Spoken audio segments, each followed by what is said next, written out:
All right, there we go. Thank you for including me in this event. I'm honored to be a part of this talented and distinguished group of people presenting today.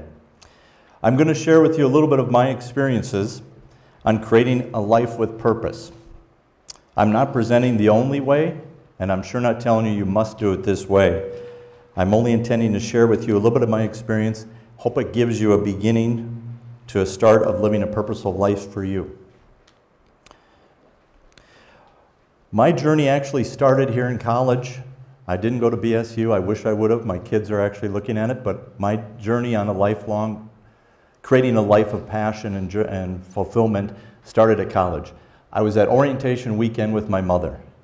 She got very ill and ended up getting diagnosed with cancer. 6 years later, she died at 46. Sorry. I learned an awful lot from her. She was an incredible lady, and there's a lot more she wanted to do in life. She just ran out of time.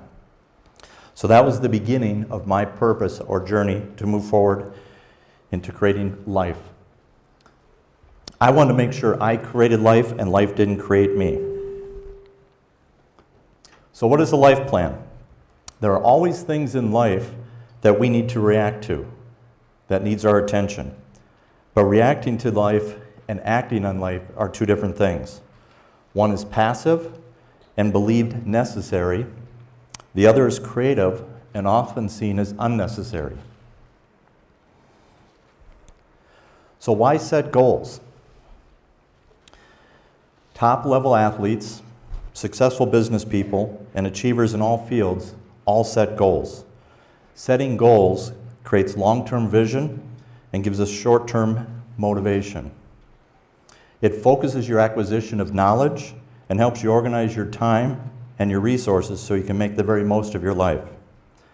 By setting sharp, clear, defined goals, you can measure and take pride in the achievement of those goals. And you can see forward progress in what might previously seem a long, pointless journey. You will also gain and raise your self-confidence as you recognize your ability to take pride in the competence of achieving the goals you set.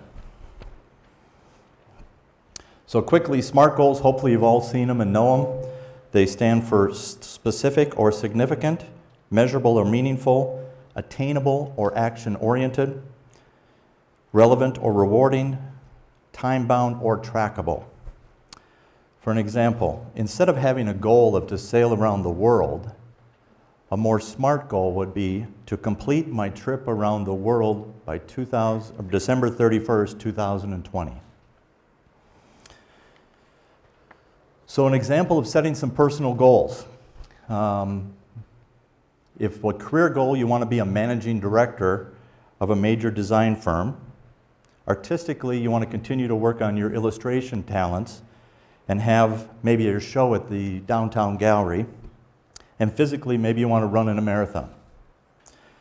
Once you've listed your lifetime goals, then you need to break them down into smaller, more manageable goals. Let's take a look how that might look when you look at your career.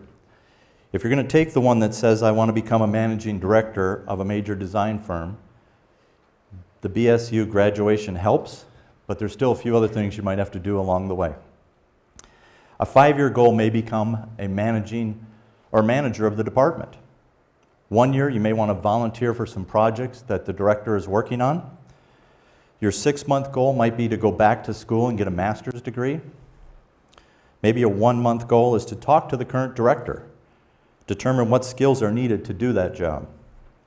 And if you're going all the way down to the 1-week period, it might be to actually schedule that meeting with the director. So setting lifetime goals. The first step in setting lifetime goals is to consider what you want to achieve in your lifetime, or at least a big chunk of period out in front of you. For me, that was a 30-year window. Setting these long-term goals gives you an overall perspective of what shapes your aspects of life and your decision-making. And these are not just career goals. What I recommend is that they're meant to cover all the important areas of your life. So try to set some goals in some of these categories that I've listed here. To do this, my suggestion is you first find some space where you can be quiet, calm, relaxed. Just be yourself. Now, this is hard for many of us to sit still and be quiet, but I recommend that you find the time to do it. Force yourself to be quiet and kind of commit to the process. Then just spend some time brainstorming on these categories. Select one or more goals in each category, trimming them away, the ones that are not as important to you, and getting them down to a number that are very relevant goals for you. As you do this, make sure the goals are generally goals that you want to achieve, not one that your parents, your family, or your employer wants for you. Make sure these are ones that you're generally committed to. Now, if you have a partner, you may want to check with he or she to see how they fit into it. But again, please be true to yourself as you go through this process. The next step is then setting them into smaller goals. Once you have that 30-year mark, for me, again, it was a 5-year window, but you want to take and break these goals down into smaller chunks. These are ones that you have to do in the next 5 years, 1 year, 6 months, to make sure that you can be successful at your lifetime goal. Make sure they are based on the previous plan and they fit into the overall arching goal. Some people actually work these right down to today or do daily to-do lists. Also note and be okay with the fact in the early stages, your small goals might be to read books or gather information on the achievements you want to do at the higher level. That'll improve your quality of the goal setting. I've included just a portion of one of my life plans, and what I wanted to share with you here to see is, or wanted to show is, make sure you saw that I started out with bullets and little statements, and then I moved them in, converted them into positive statements in the present tense. There's a lot of research that shows that more successful we speak and visualize in the space where it's already happened, the goals, we're much more successful at reaching our goals. Once you have this plan in place, it's not done. You have to continually review and update it. Myself, I try to spend a time once a quarter reviewing my goals to make sure I'm on track with it. And then once you start achieving your goals, take the time to enjoy the satisfaction of doing so. Take in the power of the goal that you've achieved. Observe the process you've made or progress you've made in the other goals. And if the goal was a significant goal, reward yourself appropriately. It helps build your self-confidence that you deserve as you continue to go. Also, as you're doing the reviewing of your goals, take a look at them. And if that goal was very easily approached, maybe in the future you want to make it a little bit harder. If the goal took an overwhelming length of time, maybe make the next one a little bit easier.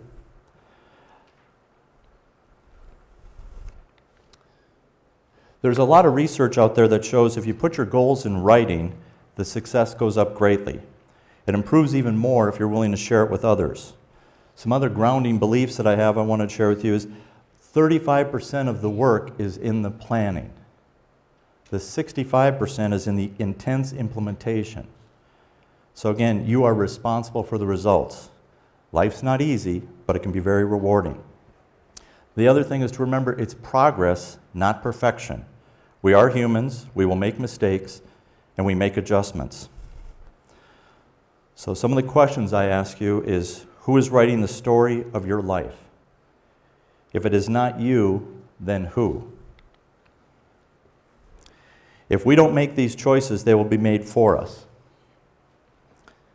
In other words, we can ride the wave that is life and see where it takes you, or you can create a plan that directs you and guides you on the waves that come by so you know which wave to jump on and you can choose to ride them.